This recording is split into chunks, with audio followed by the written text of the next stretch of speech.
उत्थाय प्रतिबोधितां भगवता नारायणेन स्वयं व्यासेन ग्रथितां पुराणमुनिना मध्ये महाभारतम् अद्वैतामृतवर्षिणीं भगवतीम् अष्टादशाध्यायिनीम् अम्ब त्वामनुसन्दधामि भगवद्गीते भवद्वेषिणीम्।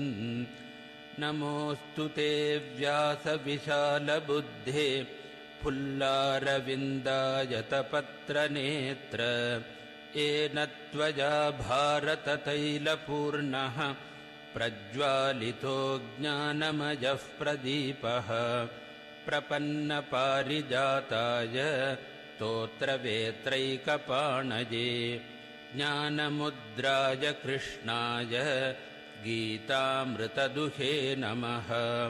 सर्वोपनिषदो गावो दोग्धा गोपालनन्दनः पार्थो वत्सः सुधीर्भोक्ता दुग्धं गीतामृतं महत्। वसुदेवसुतं देवं कंसचाणूरमर्दनं देवकी परमानन्दं कृष्णं वन्दे जगद्गुरुं। भीष्मद्रोणतटा जयद्रथजला गान्धारनीलोत्पला शल्यग्राहवती कृपेण वहनी कर्णेन वेलाकुला। अश्वत्थामविकर्णघोरमकरा दुर्योधनावर्तिनी सोत्तीर्णा खलु पाण्डवैरणनदी कैवर्तकः केशवः। पाराशर्यवचः सरोजममलं गीतार्थगन्धोत्कटं नानाख्यानककेसरं हरिकथा सम्बोधनाबोधितं।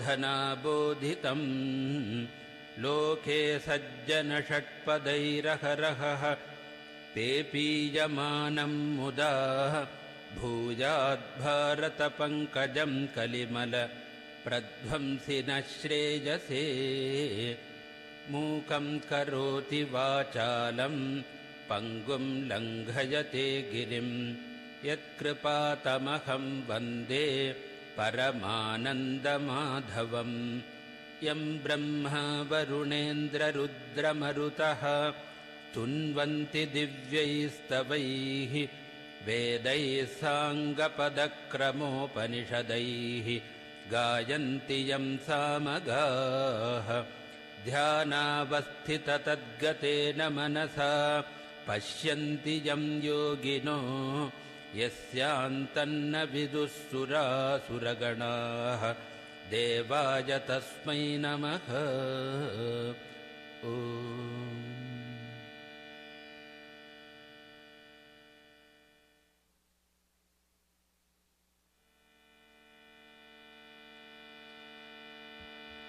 ॐ श्री परमात्मने नमः।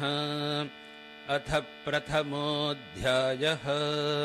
धृतराष्ट्र उवाच धर्मक्षेत्रे कुरुक्षेत्रे समवेतायुयुत्सवः मामकाः पाण्डवाश्चैव किमकुर्वत सञ्जय। सञ्जय उवाच दृष्ट्वा तु पाण्डवानीकं व्यूढं दुर्योधनस्तदा आचार्यमुपसङ्गम्य राजा वचनमब्रवीत्। पश्यैतां पाण्डुपुत्राणाम् आचार्यमहतीं च मूं व्यूढान् द्रुपदपुत्रेण तव शिष्येण धीमता। अत्र शूरामहेश्वासाः भीमार्जुनसमायुधि युयुधानो विराटश्च द्रुपदश्च महारथः। धृष्टकेतुश्चेकितानः काशिराजश्च वीर्यवान् पुरुजित्कुन्तिभोजश्च शैब्यश्च नरपुङ्गवः। युधामन्युश्च विक्रान्तः उत्तमौजाश्च वीर्यवान् सौभद्रो द्रौपदेयाश्च सर्व एव महारथाः अस्माकं तु विशिष्टाये तान्निबोधद्विजोत्तम नायका मम सैन्यस्य संज्ञार्थं तान् ब्रवीमि ते भवान् भीष्मश्च कर्णश्च कृपश्च समितिञ्जयः अश्वत्थामा विकर्णश्च सौमदत्तिस्तथैव च अन्ये च बहवः शूराः मदर्थे त्यक्तजीविताः नानाशस्त्रप्रकरणाः सर्वे युद्धविशारदाः अपर्याप्तं तदस्माकं बलं भीष्माभिरक्षितं पर्याप्तं त्विदमेतेषां बलं भीमाभिरक्षितम् अजनेषु च सर्वेषु यथा भागमवस्थिताः भीष्ममेवाभिरक्षन्तु भवन्तः सर्व एव हि तस्य सञ्जनयन् हर्षं कुरु वृद्धः पितामहः सिंहनादं विनद्योच्चैः।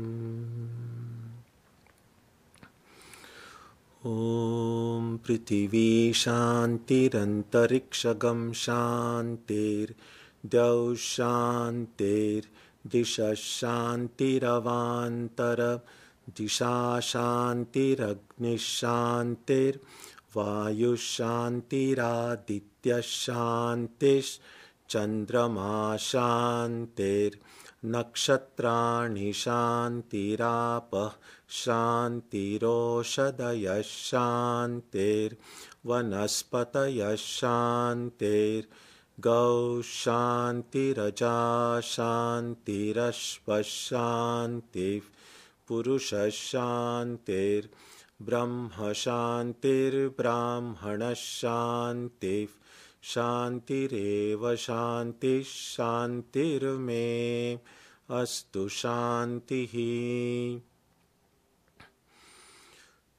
May there be peace on earth and in the sky. May there be peace in the water and in all directions.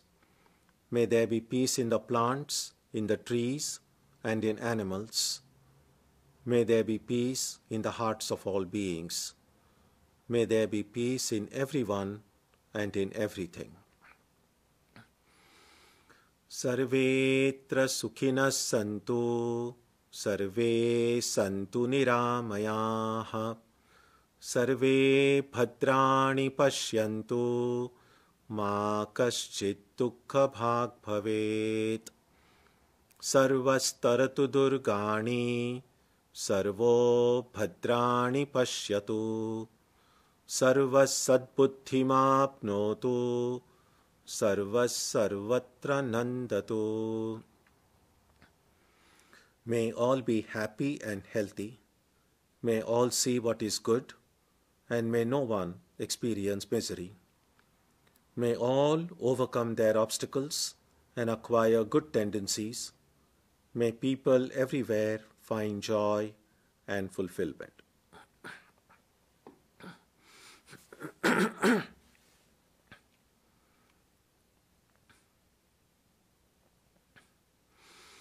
Let us now spend some time touching the center of peace and joy in our hearts. A good way to begin the practice is to withdraw the scattered energies of the mind and bring them to rest on one point. That point can be our own breathing. Let us therefore practice breathing with awareness. As we breathe in, let us visualize that our body and mind are being filled with love, strength, and compassion. And as we breathe out, let us release all the stress, anxiety, and exhaustion in the body and mind. Let us practice this way for a while.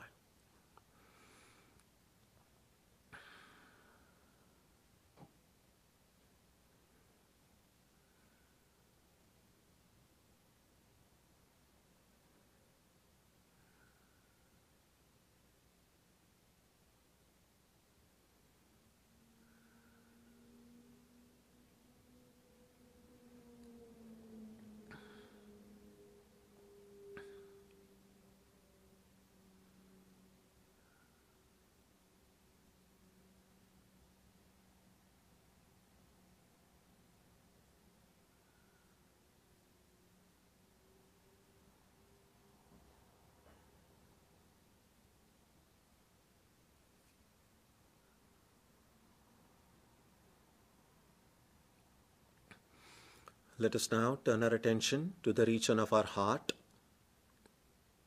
Although God is present everywhere and in everyone, the divine presence can be felt most clearly in our own hearts. We can meditate in any way we have been taught.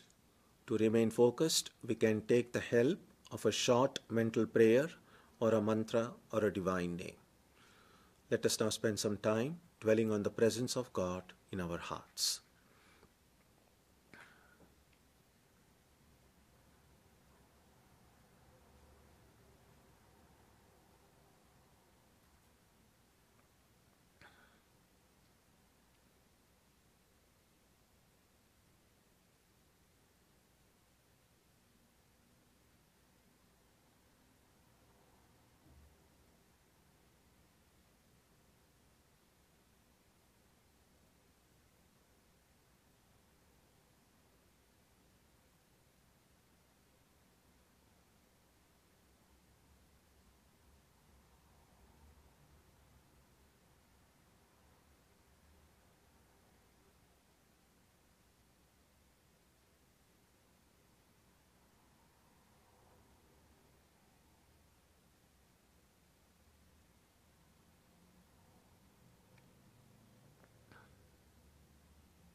Om Asatoma Satkamaya Tamasoma Jyotirgamaya Mrityorma Amritam Gamaya Aviravirmaheti Rudrayatte Dakshinam Mukham Te Namam Pahi Nityam. May the Divine lead us from the unreal to the real, from darkness to light, from death to immortality. May the Divine consciousness fill our hearts and protect us.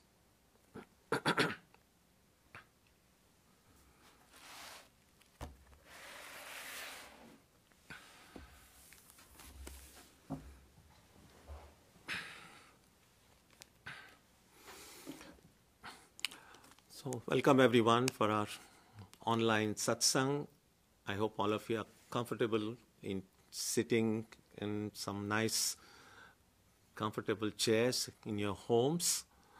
And as we did last time, you have to imagine that you are here in the chapel, and I have to imagine that all of you are in front of me. But I must begin today by saluting all the mothers. Today is the Mother's Day, so all the mothers today, but also all the mothers of the past and all the mothers of the future.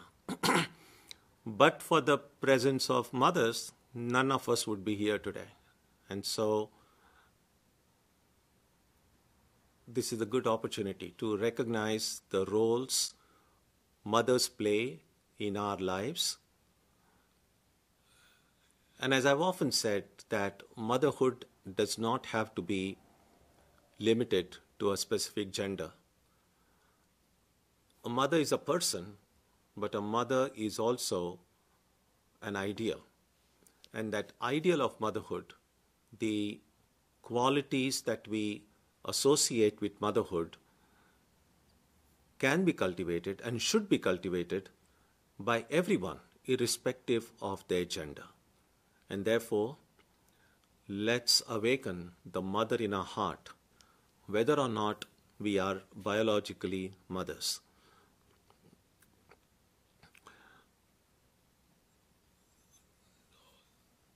Begin the study of the Gita, and on the Gita was a war that lasted for 18 days, and the 10th day of the war was considered very significant. So there is a oral tradition that on the 9th day, Krishna asked Arjuna to do the worship of Mother Durga.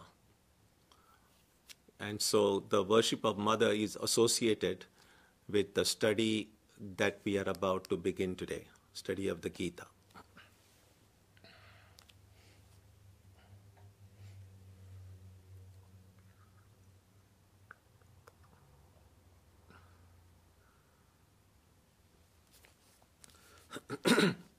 This is not the first time that we are studying the Gita. We have studied in the last 20 years. We have studied the Gita at least twice. And this will not be the last time we will be studying it either.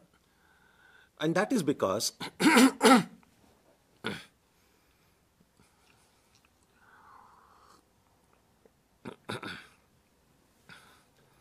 my voice is fine until I come and start speaking here. Then something starts happening.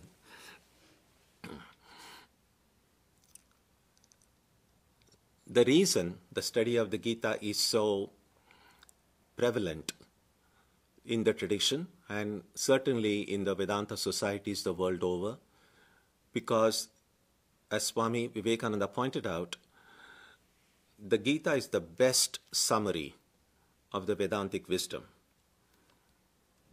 The insights of Vedanta are primarily found in the set of texts called the Upanishads.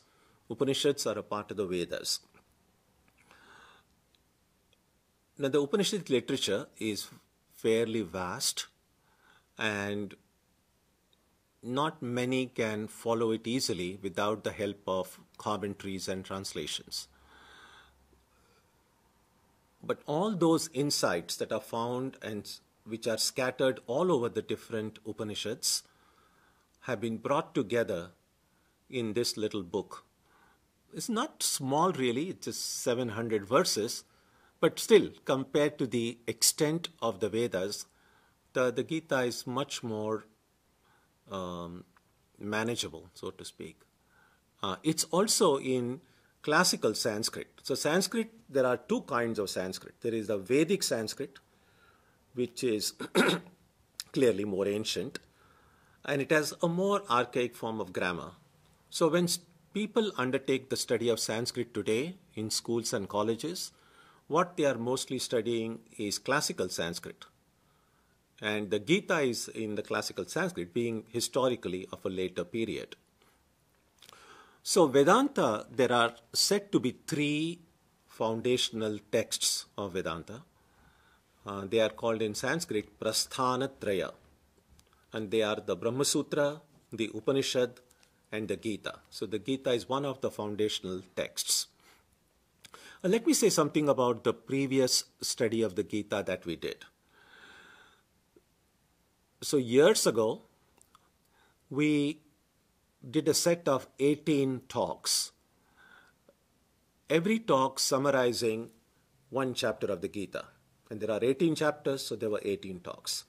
And that whole series was called Insights from the Gita.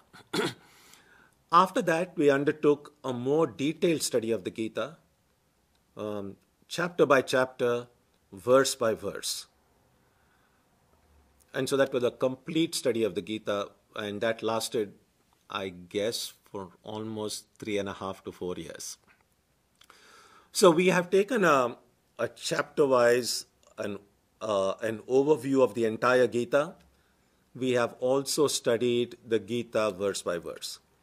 And some of you have attended those talks or have heard them on the podcasts. But in case you have not had a chance to hear them and are interested in doing so, all of these talks can be downloaded from the center's website. But what we are doing now is a third way of studying the Gita. So we are not taking an overview of every chapter. Neither are we going to study every verse.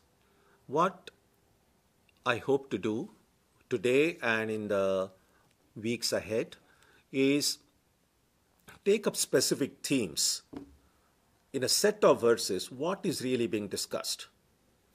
And the beauty of understanding the Gita in this way is that it's like when you want to know something, you can slice it and dice it in different ways and get to know more about it.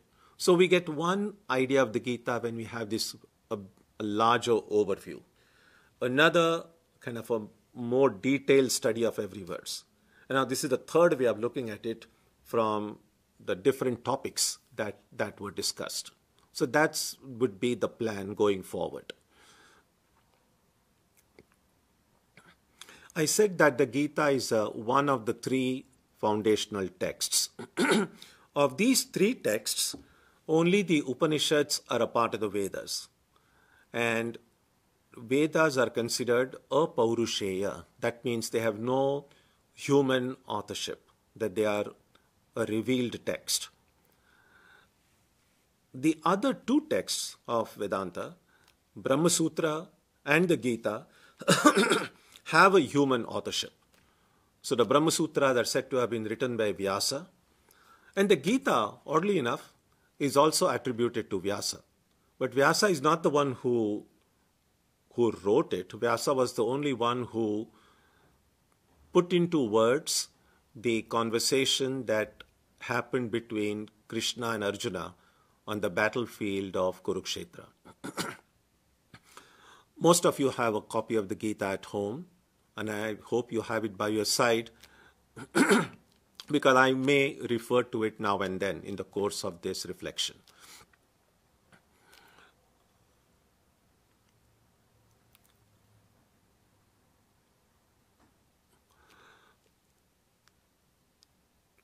So one of the things that we need to remember about the Gita is that, as Sri Ramakrishna said, what is the central teaching of the Gita? And he used to say that if you repeat the word 10 times, a number of times, say Gita, Gita, Gita, Gita, Gita, so you will see, while you are repeating Gita, after a while, you might as well have been repeating Tagi. And then there is some rule of grammar that Tagi really comes from Tyagi. That means detachment, letting go. And so Sri Ramakrishna used to say that the central teaching of the Gita is to let go. The simply let go doesn't make much sense. Let go of what? And the answer is, let go of everything that brings pain and suffering in our lives. Because no matter what we want in life, ultimately what everyone wants is that I don't want any pain and suffering, and I want to be happy. Now we have. It's not like we don't have happiness in life. We do. Unfortunately, all of the joys that we have in life are very short-lived. They come and they go. And it's not as if the suffering is permanent either. There are times when we suffer a lot more, and there are times when we suffer less, and there are times when we don't seem to be suffering. All of these are very temporary. So it's not just joy that we seek or absence of suffering. What we want is an eternal happiness, a happiness that will never end, and complete freedom from suffering. Such freedom from suffering that it will never ever again come in our lives. And so when the teaching of the Gita being letting go, means letting go of whatever it is that brings pain and suffering in my life, letting go of whatever it is that is an obstruction to my happiness. And so what is it? And the answer is, as long as I cling to things which are temporary, things which are perishable, things which are changeable, I'm never going to be happy all the time. I'm always opening myself to the possibility of suffering. And so let go of everything that is perishable and hold on to what is non-perishable. Hold on to something permanent. And Vedanta is really nothing but an exploration, an examination of what is permanent in life, what is eternal in life. Objectively, we think of that eternal as God. Subjectively, that eternal is my own self. The deepest core of my being is eternal and immortal.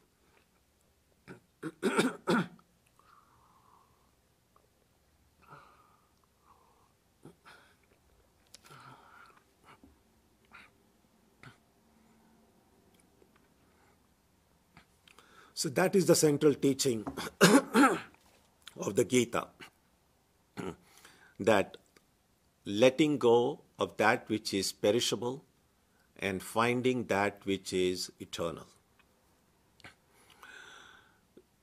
The word Gita itself is actually in the past tense. Now sometimes, there is a very beautiful book called The Song of God.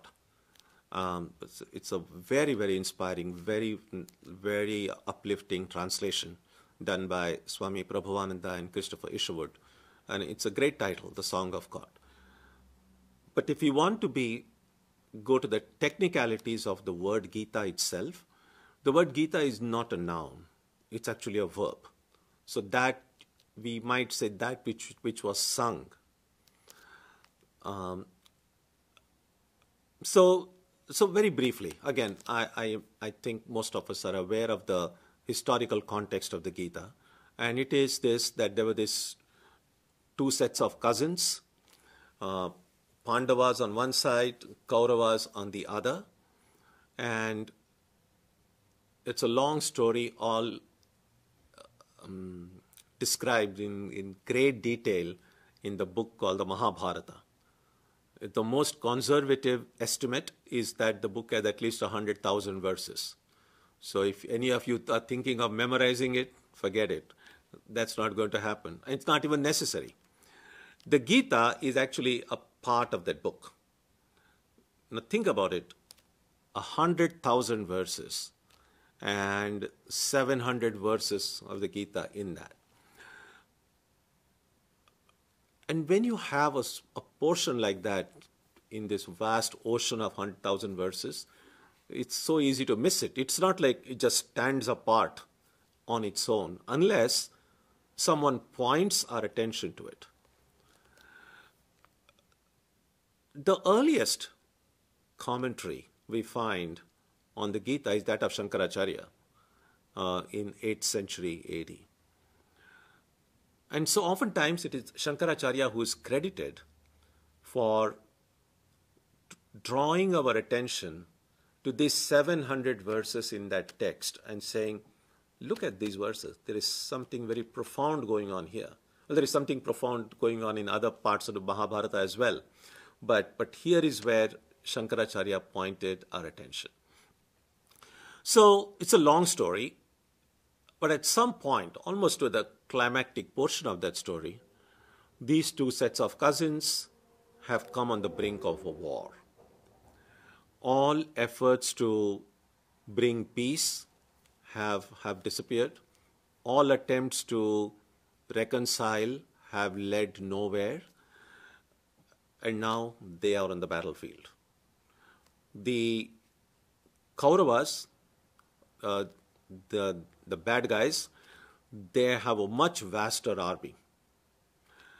The Pandavas have also a fairly big army, but smaller in number.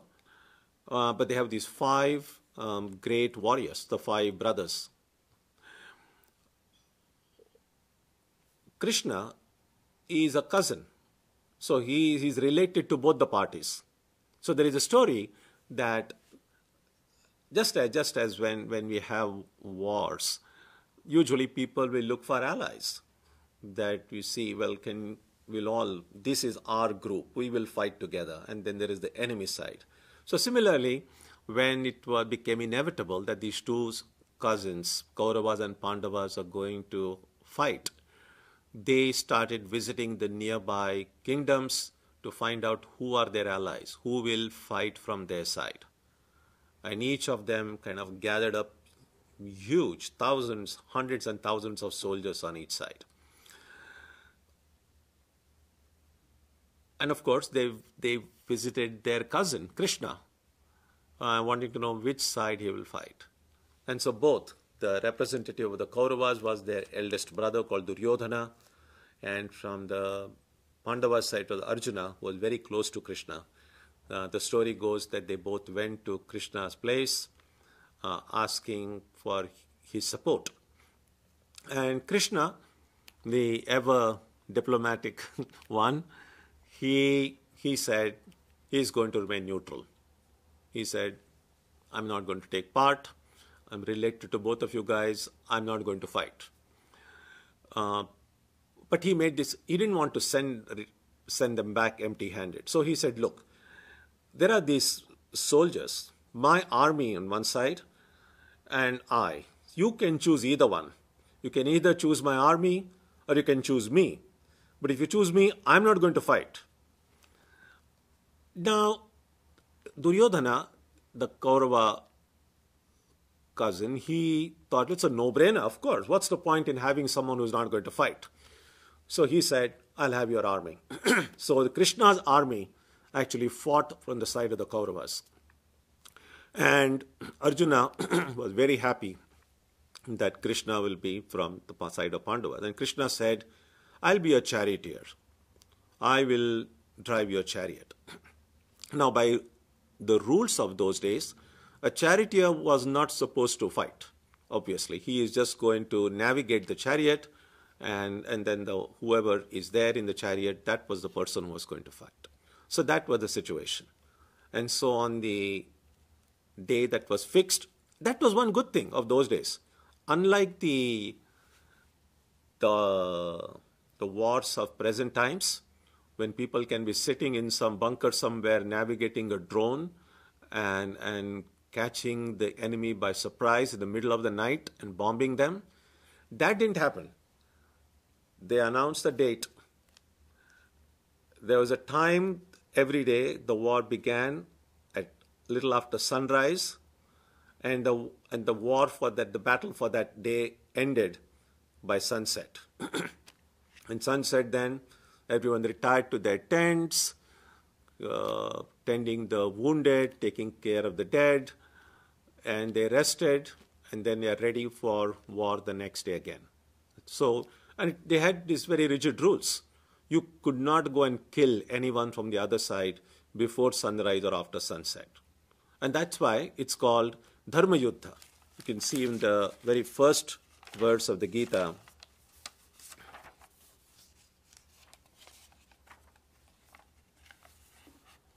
Dharma Kshetre, Kurukshetre.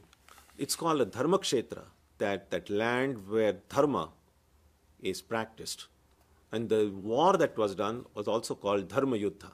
And there were certain rules, certain duties, certain traditions that they had followed. So that was the situation.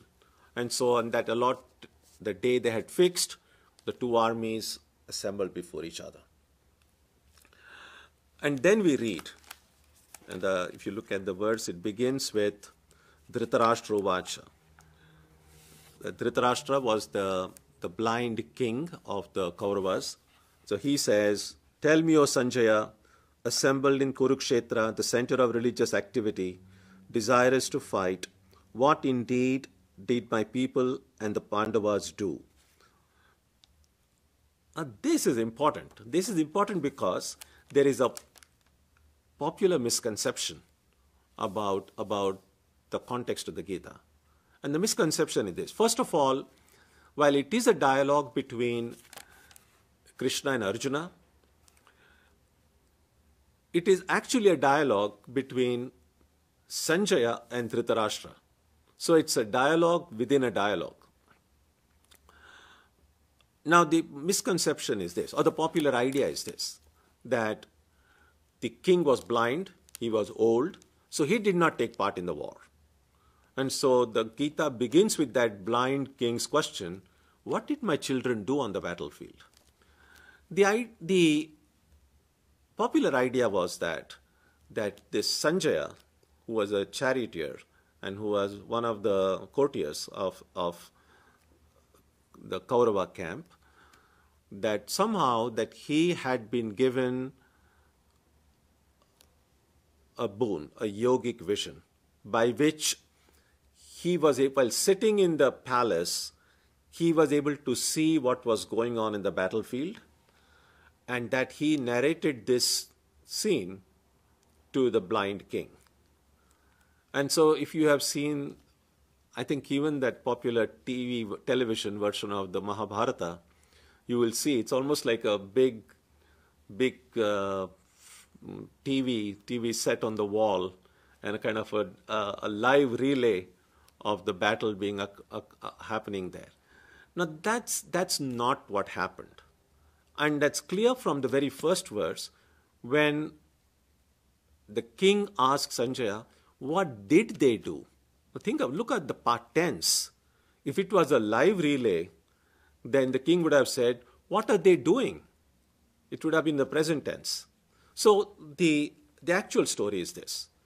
The war began, and first 9 days, massive war, lots and lots of hundreds and thousands soldiers were slaughtered.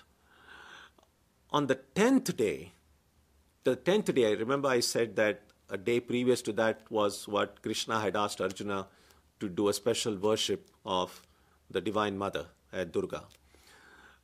Because the 10th day was significant because it was on the 10th day that the commander-in-chief of the Kauravas was Bhishma, a very venerable figure. He became incapacitated. So Arjuna, it is again lots of stories. Arjuna shot lots of arrows, and he didn't die, but he, and in fact they say Sharashaya. He was Arjuna's grandfather, so great grandfather. So we will come to that. So he made sure that even as he fell down on the ground, he made a bed of arrows so that he could lie on that arrow. Now when the commander-in-chief fell down, that's a big thing in a war, because first of all, you'll need somebody to lead. You'll need to appoint another commander-in-chief. And so when that happened, when Bhishma, they were all depending so much on him leading and leading them to victory, when he fell down, this Sanjaya rushed back to the capital name of Hastinapur. He rushed back there, and then as soon as he came from the battlefield, the king says, what did my children do? So remember, when the Gita begins, the war is a little more than half of the war is over. Of course, they didn't know that time it was half. We know now, in hindsight. And what did they do? And so everything that happens now is what Sanjaya is narrating to the blind king what happened in the first 9 days. And then as we proceed, you will see in the first set of verses, he says, if you go to the second verse, begin with Sanjaya Uvacha, Sanjay said. And then he says how Duryodhana then, looking at all the soldiers gathered on two sides, the two armies, then comes to his commander-in-chief, to Bhishma, and then tells him, like, these are the great kind of almost the kind of a pep talk that a coach might give these football players before the game is about to begin. So he's like, these are the great warriors on our side, and those are the warriors. And so that's the kind of a thing we see in the first few verses. And then Bhishma sensed that this Duryodhana is feeling a bit nervous. You see, they're ready for war, and someone is like, we have these great people, da, da, da, da. You start saying all this. That might seem like a sign of strength, but Bhishma could see that he was actually feeling very nervous. Sometimes it happens. When people are nervous, they sometimes will try to hide that nervousness in an external show of bravado, external show of confidence. So when people who talk big and are kind of loud-mouthed, they're not necessarily very strong people. They're actually very weak people. They're trying to cover that weakness. And that's what Bhishma noticed. And so he, to kind of instill some courage and strength in Duryodhana, then Bhishma blows the conch. So that was supposed to be the formal beginning of the war, that the great warriors on both sides will blow their conches. And each of these conch has a name, as you will see in those verses. And then those of you who have tried blowing a conch know that it's not just the size of the conch, but every conch has a kind of a distinct sound of its own. No two conches sound exactly alike. And so just by the sound of that conch, people say, oh, that's Arjuna's conch, that's Bhishma. So they could know. So all these great warriors on both sides, they started blowing their conches. And the idea is, now you start. At that point, Arjuna suddenly gets a very strange idea in his head. And if you go to verse number, let's say, yes, go to verse number 21. Arjuna Uvacha, Arjuna said, place my chariot, O Achyuta, between the two armies, that I may see those who stand here prepared for war. On this battle, let me know with whom I have to fight. A strange request, really. It was not like, it's not like some kind of a blind date. Like, we're going for war, we don't know whom you're fighting, so let me go and see. Of course they knew. He knew exactly who he was going to fight. So it was a kind of a strange request. But sometimes, just in to make something more real, we need to encounter it directly. We need to verbalize it. And maybe something like that was happening. The idea that, oh, I'm going to fight, is very different from the actual reality. You're standing in the battlefield. And so suddenly, and still it's a bit odd request for Arjuna then to tell Krishna, just take my chariot in the middle of the two armies so I know who are on the other side. Now, if there are thousands of soldiers on either side, you can imagine, it must have been lined up in a fairly, and if you have gone to the place which is known as Kurukshetra in northern India today, it's a fairly big ground. And that's what they say, that was the area in which the battle took place. So Krishna had a choice, really. He just says, take my chariot in the middle of the two armies. And Krishna could have just taken it anywhere and said, okay, we are in the middle. Now, Krishna had a reason of his own. So he takes his chariot right in front where all his grandfather and all his teacher and his uncles and his cousin, all of them are there. He just goes right there so he can see for themselves. Maybe if he had seen only some unknown, strange soldiers, it may not have affected him so much. But right now, before his eyes, he sees Bhishma, Drona, all these people. And then, suddenly, Arjuna's mind changes. He says, I'm on the other side. I'm seeing the people who are very dear to me, people whom I respect, people who are my own relatives, my own friends. And he says, what am I doing here? Why have I even come to fight? What's the point in fighting our own people? First of all, and then you have, although Gita is said to be a Krishna's teaching to Arjuna, we really have most the talking in the first chapter is done by Arjuna himself. And what Arjuna says in the rest of that chapter, in the first chapter, was, war is bad, that there is really no victory in any war, because ultimately it's only death that wins. People on both sides are going to die. Children of these soldiers are going to be orphaned. Their wives are going to be widowed. They're just going to be a disaster in every way. And he says, after killing all these people, with their blood on our hands, what kind of how can you enjoy that? How can you savor that victory? And after killing one's own teachers and fathers and uncles and cousins, that's a great sin. I'm opening the door to hell for myself. And so I don't see any point in this war. And then if you go to the last verse of the first chapter, you will see Sanjaya said, Eva muktva Arjuna sankhe ratopastha upavishat visrujya shasharam chapam shoka samvigna manasaha. Speaking thus in the midst of the battlefield, Arjuna, casting away his bow and arrow, sank down on the seat of his chariot with his mind distressed with sorrow.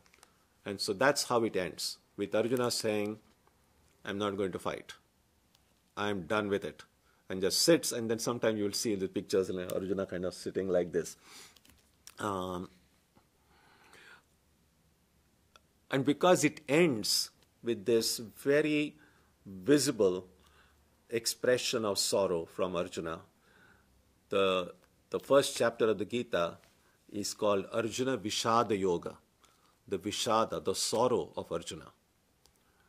Now clearly, this is exactly what was happening. So it was not like an 18-act play and the first act ended and people were like, okay, first chapter is over, the second chapter begins. Clearly, this division of the entire teaching into different chapters was done at a later date. And so the idea was that Vyasa, okay, so here is a few other points. And that is, after this Arjuna says he's not going to fight, and then in the second chapter, which we'll see next week, the teaching, Krishna's teaching begins. And as I said, there are about 700 verses, and if you remove these, about 50, so about 650, mostly 650 verses of Krishna's teaching. There's no way of knowing how much time it would have taken to give all that teaching. And so if this is exactly what Krishna told Arjuna, then we say, well, about an hour and a half at least, 2 hours, 3, we don't know. And again, that seems very odd, that the conches are blown, thousands of soldiers on both sides ready to fight, and suddenly this long lecture starts of the Gita. And you can kind of, if you want to make fun of it, it's the soldiers sitting on both sides, oh, when is it going to get over? Now, it's very likely that that's not what happened. It's possible that Arjuna said in very few words, this doesn't look nice to me. I'm not going to fight. And then Krishna gave him some words of wisdom, maybe it might take a couple of minutes, 5 minutes. According to some people, not too many words might have been exchanged either. The greatest teachers of Krishna's caliber can just impart the insight by just a look. And so the problem was solved. Maybe not many people even came to know what was Arjuna's problem and how it was solved by Krishna. So it was later the Vyasa's power of yoga, that he saw what a profound insight was imparted by Krishna to Arjuna. And then he put that insight into words, which have now taken the form of this Gita. So this is not to suggest that every word of the Krishna is exactly how he had spoken. We don't know. And it's not even important. It's not even important what was the day on which this teaching was given. It was not important what was the time. None of that is important. In fact, Swami Vivekananda goes to the extent of saying that even if at some point someone were to come up with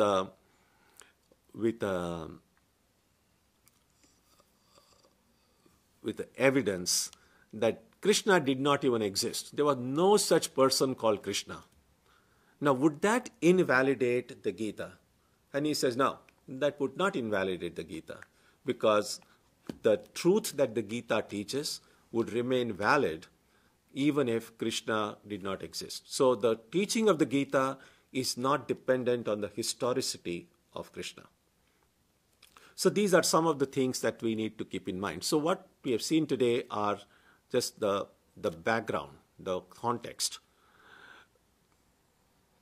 One other brief point which we can discuss further later on is that everything that Arjuna says, that the war is bad, the war is wrong, Krishna never refutes that. So what he's saying, we all would agree with it. That of course war is bad. Of course we should not fight. And we'll see. We'll see going forward. Now I'll just take a look if there have been any questions or any comments, and I'll try to answer them.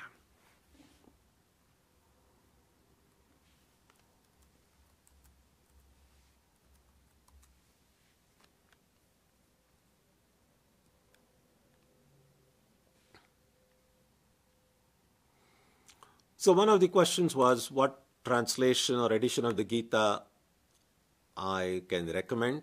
Really, there have been so many. Probably after the New Testament, probably, the Gita is the next most translated religious scripture in the world.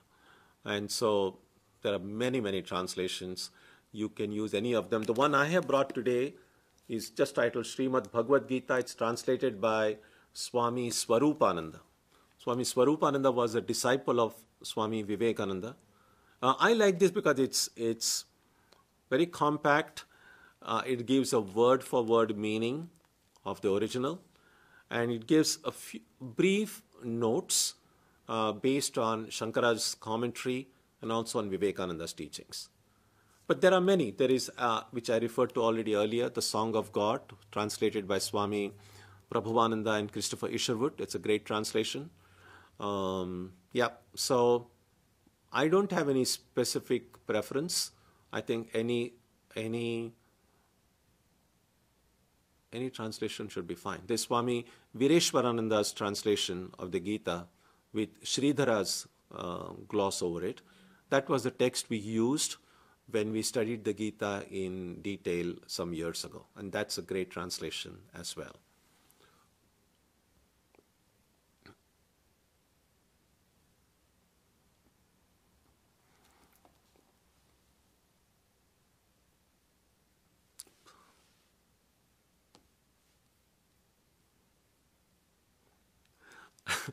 Thinking like it was an iPad, I was trying to do with fingers. I said, why is it not moving? It's actually... Okay. So should we think of Krishna as a historical person like Christ or Buddha? Or is the battle more of a myth like the stories of Genesis? It's not, we can think about it either way, any way we like. Many people within the tradition see this as a historical battle. They see both Krishna and Rama as historical figures. But we are dealing with personalities who were at least 3,000 to 4,000 years ago, or maybe more. And inevitably, the stories of their lives and the incidents from their lives have gotten mythologized. In other words, there are so many stories have through just constant narration and description have gotten added to it. So it's not always easy to separate out the historical part from the mythological part. But either way should be fine. As I said, none of these teachings depend on the historicity of Krishna. So even if Krishna didn't exist, the ideal that the Krishna represents, that's true even today.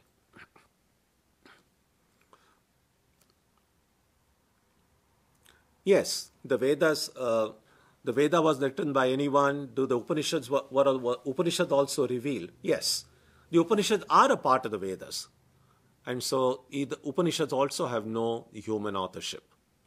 In fact, it is said in the tradition that the Vedas are the breath of the divine.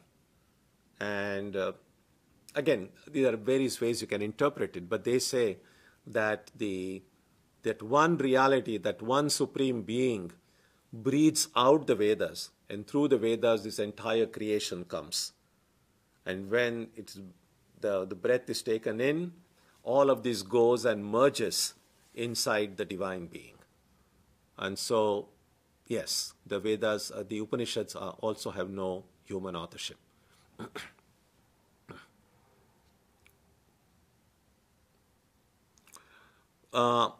Yes, I'm going to discuss detachment at a later time. I think I'm going to discuss detachment pretty much every week, since that's the central teaching of the Gita. I'll discuss it so much, you're just going to get tired of it. That you How many shlokas are there? About 700 shlokas are in the Gita.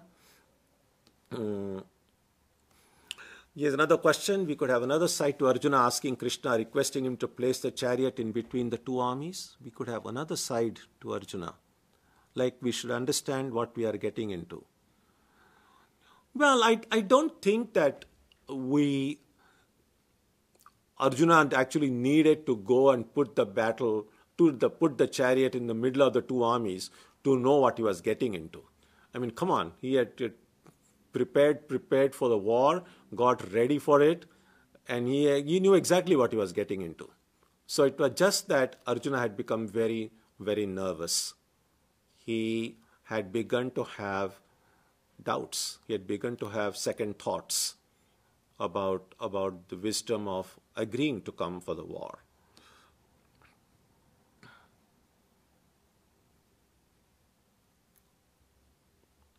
Oh, that's good. So here is a comment with the information that Prabhuvananda's translation of the Upanishads is subtitled Breath of the Eternal, indicating they are divinely inspired. That's beautiful. Thank you. Thank you for pointing that out. Yeah, that's the breath of the eternal.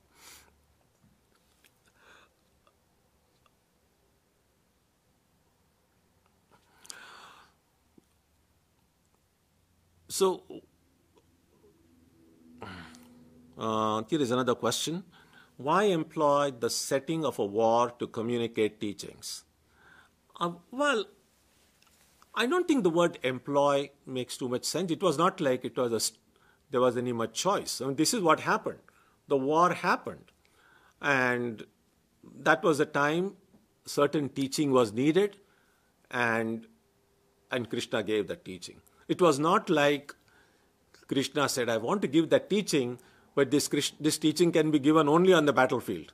So now I must do something to kind of have these fellows fight so that I can give that teaching. It wasn't like the teaching was predetermined and then the war became a prop for the teaching. No, the war was what happened, and the war necessitated the created a situation when guidance was called for, and the teaching came because of the reality of the war. So if you look upon Gita simply as a piece of literature, then you could say with the author, why does the author employ a battleground as a backdrop for the teaching?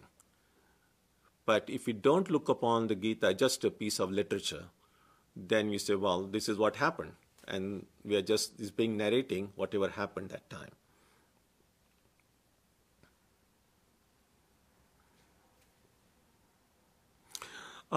Here is a good question. When you say no human authorship, does that mean that the first person to pen it was enlightened and had given up the sense of I? They were therefore not identified as human. This is about the Vedas. The sages who saw those Vedas, they are often in Sanskrit. They are called mantra-drashtas. The mantras, the words of the Vedas were revealed to them. So they didn't think about it intellectually. That oftentimes in deep meditation, these words were revealed to them. And so because it was not a result of their own intellectual activity, that it just was revealed to them, that's why it is said there is no human authorship. And that's why even in the Vedas, nowhere is it said, oh, this was written by this person. In fact, the idea of authorship is a fairly recent idea, maybe just a few centuries ago. Again, I can't say the exact date when people started ascribing authorship. But in the Eastern tradition, many of these old texts, even texts that were historically written by people, we know very little about those authors. In fact, even the Gita, for that matter, the Mahabharata, which is ascribed to Vyasa, Vyasa is an interesting person, that it's likely that there was a historical person called Vyasa. But then you see the number of texts ascribed to Vyasa, the authorship of the Mahabharata, the commentary on the Patanjali's Yoga Sutras, the authorship of the Bhagavata. It's huge, the amount of things. And so sometimes people have wondered whether Vyasa is just one person, or people just wrote things and said, I don't want my name, just put Vyasa's name there. And so that was how it was. And so to answer your question, yes, the Upanishadic teaching, the Vedic teachings were not the result of intellectual activity. The next question is, why did Krishna offer to help Duryodhana? He could have said no. War would not have happened. Oh, no. First of all, what Krishna should have said really, that Krishna has to decide. I'm no one to either defend his thing or try to second guess why he did that. But I don't think that if Krishna had said no, the war would have been avoided. So I don't know. Again, I think it's good to remember that this is just history. This is what happened. Why it didn't happen, there could be any number of factors. And why didn't it's very difficult for me to guess why exactly Krishna said no, or what would have happened if he had said yes. I mean, think about it this way. Even things that happened yesterday in your own family or among your friends, say, why did this person say this? And what if this person had said no? Who knows what would have happened? I have no idea. So, again, this is what happened, and Krishna did make that offer. And there's nothing you or I can do about it.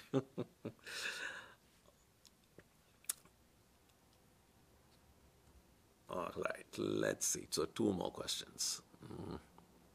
Is there a metaphorical significance to Dhritarashtra's blindness? What can we learn from this?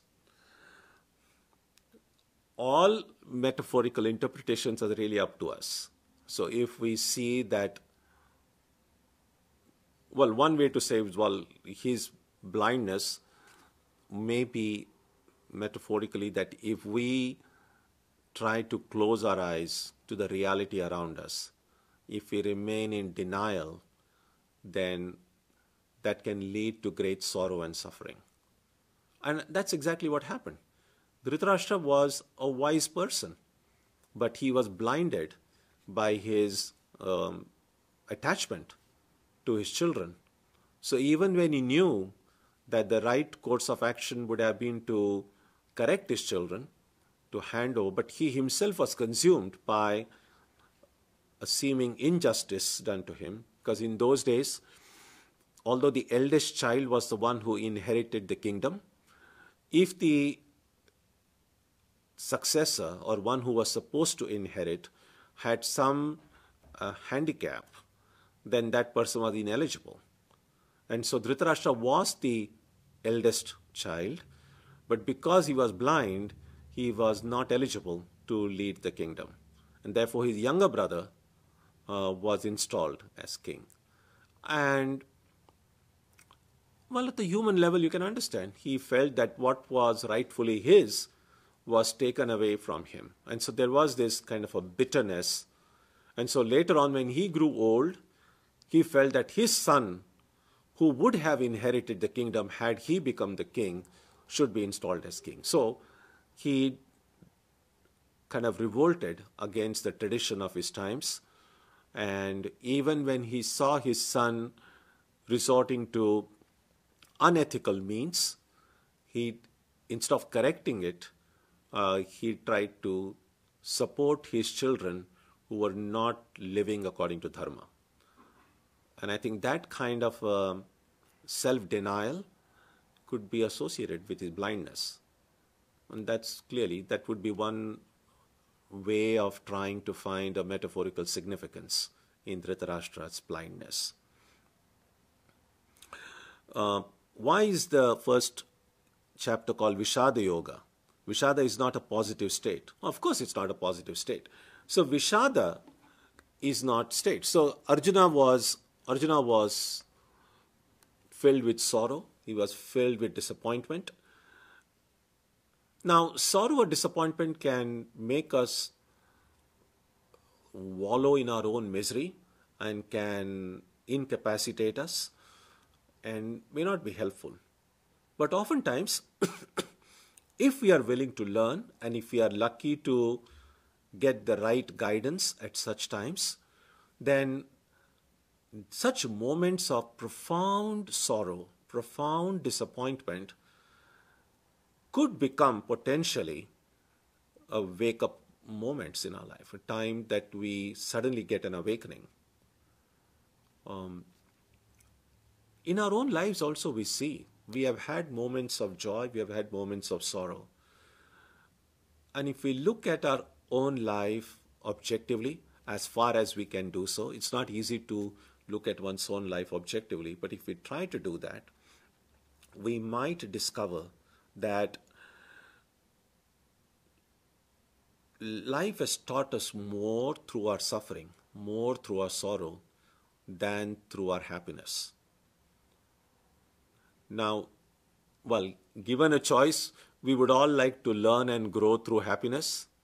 But life has this kind of a weird sense of humor. He said, well, if you want to learn, then better be willing to take some suffering. But again, I mean, this is important to remember. Suffering alone itself is not enough. I mean, lots of people suffer and learn nothing. So they just keep on suffering. But if I can harvest my failure, you can harvest my suffering, you can harvest my disappointment, then through that, something beautiful can come.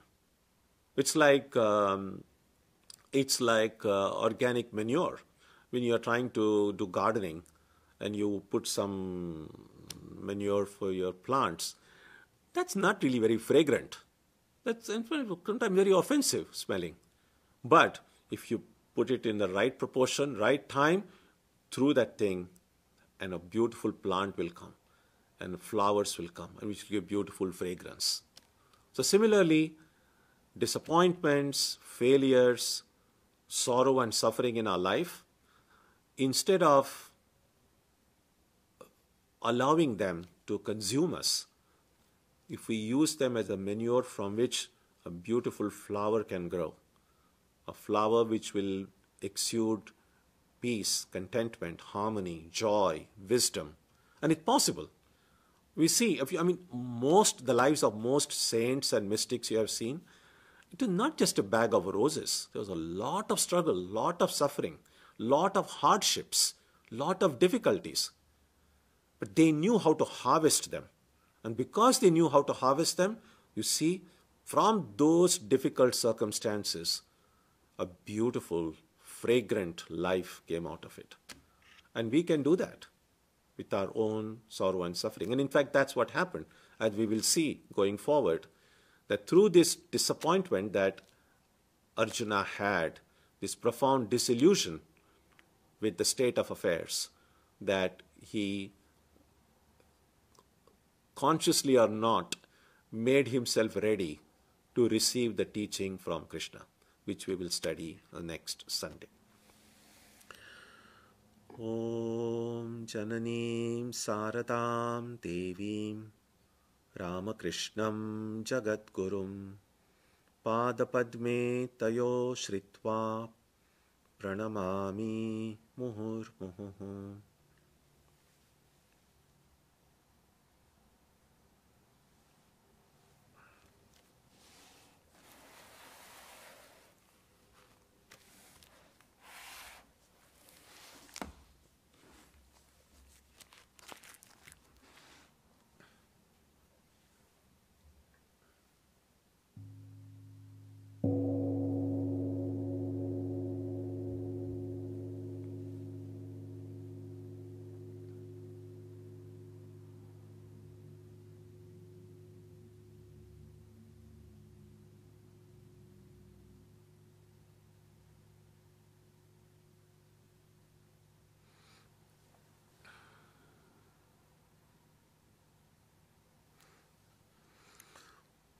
So next Sunday we will continue with these reflection on the Gita, and this questions seem to have worked well. So keep asking questions like this, and we will all learn this great text together going forward every week.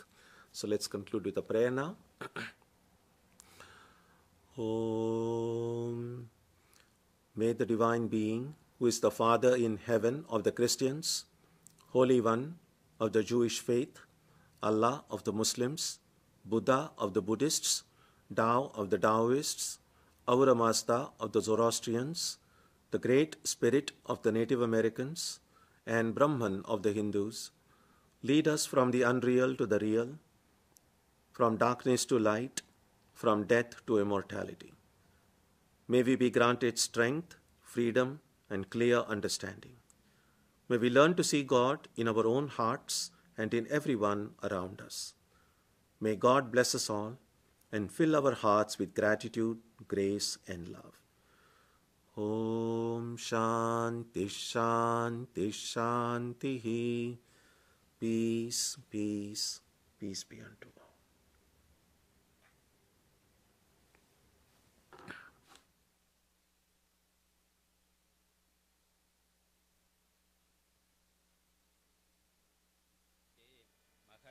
स्यन्दने स्थितौ माधवः पाण्डवश्चैव दिव्यौ शङ्खौ प्रदध्मतुः पाञ्चजन्यं ऋषिकेशः देवदत्तं धनञ्जयः पौण्ड्रं दद्मौ महाशङ्खं भीमकर्मावृकोदरः अनन्तविजयं राजा कुन्तीपुत्रो युधिष्ठिरः नकुलः सहदेवश्च सुघोषमणिपुष्पकौ काश्यश्च परमेश्वासः शिखण्डी च महारथः धृष्टद्युम्नो विराटश्च सात्यकिश्चापराजितः द्रुपदो द्रौपदेयाश्च सर्वशः पृथिवीपते सौभद्रश्च महाबाहुः